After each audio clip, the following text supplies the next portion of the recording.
Hello welcome to the baby things YouTube channel. ఈరోజు నేను ఇవాళ మల్టీగ్రెయిన్ విత్ బీట్రూట్ చపాతీ చేద్దాం అనుకుంటున్నా. బీట్రూట్ చపాతీ. సో దానికి 1 బీట్రూట్ యూస్ చేస్తున్నా. అండ్ మనకి హీట్ అవ్వకుండా ఉండడానికి కాస్త జీలకర్ర కూడా వేస్తాను. నేను మామూలుగా జీలకర్ర పౌడర్ వేస్తాను. సో ఈసారి జీలకర్రని మిక్సీ పట్టుకోవాలి దీంతో బీట్రూట్తో పాటు. సో ఇలా బీట్రూట్ని ముక్కలుగా చేసి మిక్సీలో వేసాం. అందులోనే కాస్త జీలకర్ర, అంటే మన ఎంతైనా వేసుకోవచ్చు, మన ఇష్టం. బట్ మరీ ఎక్కువైతే చేదవుతుంది. సో నేను ఇంతైతే వేసుకుంటున్నా.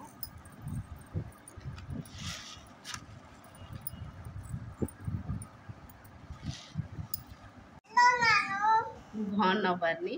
సో ఇలా నేను పేస్ట్ లాగా చేసేసుకున్నా. ఇందులో కాస్త వాటర్ కూడా యాడ్ చేసుకోవాల్సి వస్తుంది. దీన్ని నేను ముందుగా చపాతీ పిండి ఇందులోకి అయితే కలుపుతాను, ఆ గిన్నెలోకి చేంజ్ చేసేస్తాను.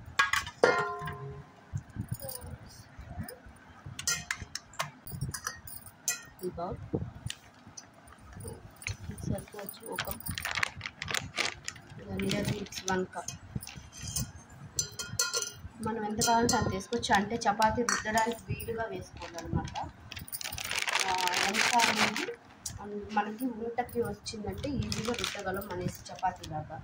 నార్మల్గా రాగి పిండి ఎక్కువైతే విరిగిపోతుంది, అంటే రొట్టెలాగా అవుతుంది. సో దాన్ని బట్టి మనము రాగి పిండి యూజ్ చేయాలి.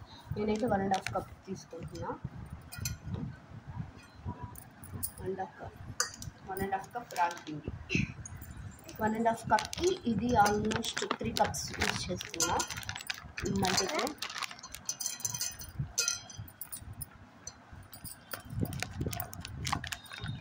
పర్ని నువ్వు పోయి పిండి పోయి దీంట్లో కప్ పట్టుకో. ఇదో ఇట్లా పోయాలి, సరేనా? నేను ఇంకోటి ఇస్తాను. ఈ కప్లో పిండి పోయి దీంట్లో పోయి. వెరీ గుడ్, మొత్తం పోసాలి. Very good. సో ఇంకొక 1 కప్. పిల్లల చేత ఇలా చేపిస్తా అంటే వాళ్ళకి టీవీ ప్లేస్ అంటే ఇట్లాంటి వర్క్స్ మీద ఎక్కువ ఇంట్రెస్ట్ వస్తుంది. అంటే టీవీ నుంచి తప్పించడానికి మాత్రమే నేను చేపిస్తున్నా. సో ఇప్పుడు ఇలా వేసుకున్నాక పిండి సాల్ట్ వేయాలి. పది చేయబట్టు బాగా దీంట్లో పెట్టి చెయ్యి. దీని లోపల పెట్టమా, చల్లు దీంట్లో చల్లు. యాక్చువల్గా పర్ని పాప అయితే చల్లడం అటు నుంచి తినేస్తుంది. ఉప్పు కనిపిస్తే చాలు తినేస్తుంది. టేస్ట్కి సరిపడా సాల్ట్ వేసుకోవాలి.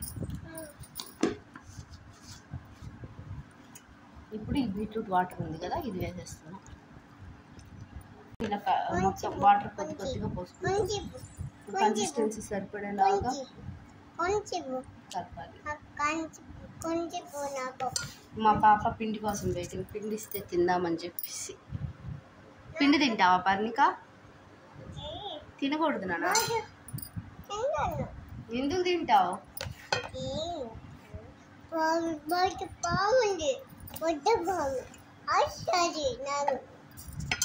ఏముంది బయట? అవునా? ఎందుకు వస్తుంది? ఓకేనా, సరే. ఇది జస్ట్ బాడీ కూల్ చేయడం కోసం ఇవన్నీ యాడ్ చేస్తాను.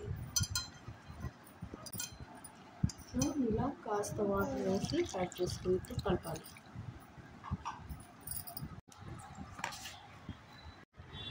సో ఇలా కంప్లీట్గా ఒక ముద్దలాగా చేసేసుకున్నా. ఇది చపాతీకి పిండి. అండ్ నేను కంప్లీట్గా ఆయిల్ యూస్ చేయను అనమాట. సో పిండి చపాతీగా రుద్దేటప్పుడుకి నేను యూస్ చేయడానికి కాస్త పిండి పక్కన పెట్టేసుకుంటా, నార్మల్ పిండి. సో ఇలా ఇంత పిండిని అయితే పక్కకు పెట్టేస్తున్నాను. అంటే డస్టింగ్కి ఎంత కావాలో దాన్ని బట్టి మనం ఎత్తుకుంటాము. సో ఇదనమాట పిండి. నెక్స్ట్ చపాతీ చేసేటప్పుడు రుద్దేటప్పుడు కూడా స్మాల్ ఆల్మోస్ట్ 2 to 3 hours అట్లే పెట్టేశాను. మెత్తగా వచ్చింది పిండి కూడా. సో ఇప్పుడు దీన్ని చపాతీలా రుద్దుకున్నాం. సో మాకైతే మా పర్ని పాప రుద్దుతుందంట, నేను జస్ట్ పెట్టిస్తా. పెద్ద మనిషి ఎట్లా రుద్దుతుందో చూడాలి. ఉండు పర్ని.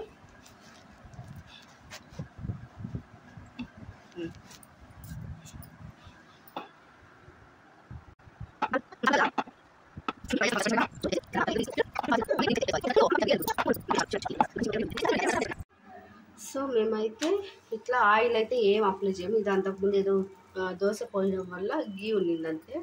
పాప ఒక్కదానికి గీ వేస్ట్ చేస్తాం చపాతి, మిగతా ఎవరికి గీ కానీ ఆయిల్ కానీ ఏం వేయను, ఇలానే చేస్తాను. మేమిద్దరం ఇలా ప్లెయిన్ తింటాం అనమాట. సో ఇలా బోత్ సైడ్స్ కాలింది మాకు కాబట్టి ఫస్ట్ది మేము ఆయిల్ ఏం వేయలేదు, పన్నీర్ మాత్రం గీ వేస్ట్ చేస్తాం. బీట్రూట్ చపాతీ విత్ సొరకాయ చట్నీ ఎట్లుంది టేస్ట్? సూపర్ ఉంది. ఇదో నీకు మజ్జిగ వేడైపోతుంది కాబట్టి ఇది. Yes. Thank you for watching. Please like, share and subscribe our channel.